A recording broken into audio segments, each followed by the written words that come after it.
पीछे डांस ना फ्रेंड है और हम यहाँ पार्टी हो रहा है। पार्टी कर रहे हैं। তোরা একটু পোজ দে। তন্ময় আবার জ্যাকেট খুলছে।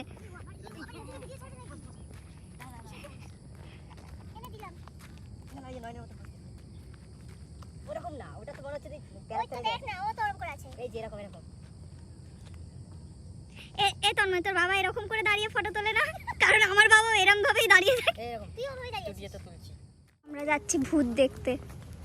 ভূত দেখাতে নিয়ে যাচ্ছি। আমাদের সাথে একটা বড় শাকচুন্নি রয়েছে। শুনতে পাচ্ছেন আপনারা? শাকচুন্নাও আছে।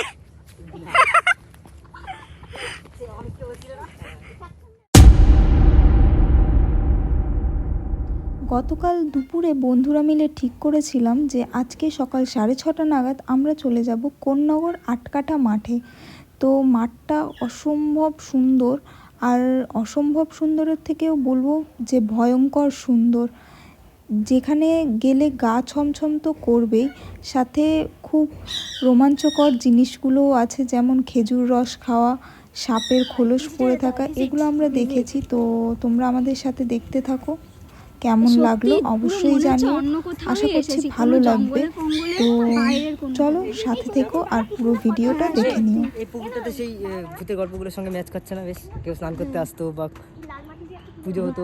বন্ধুরা মিলে সবাই গেছে। ওটা বেশ চারিদিকে ঘন জঙ্গল, মাঝখানে একটা পুকুর।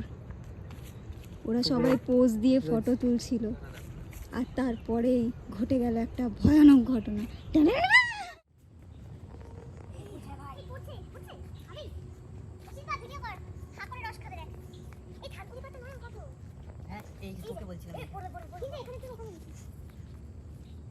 কোথা থেকে পড়ছে?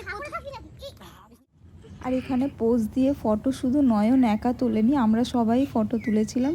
তার মধ্যে থেকে আমি কিছু ফটো আপলোড করব ভিডিওটার সাথে। আর ফটোগুলো কারণ হচ্ছে ব্যাকগ্রাউন্ডটা অসম্ভব সুন্দর ছিল।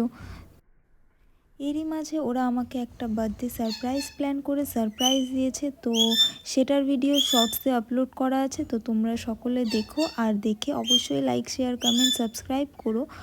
আর এই ভিডিওটা কেমন লাগলো অবশ্যই জানিও।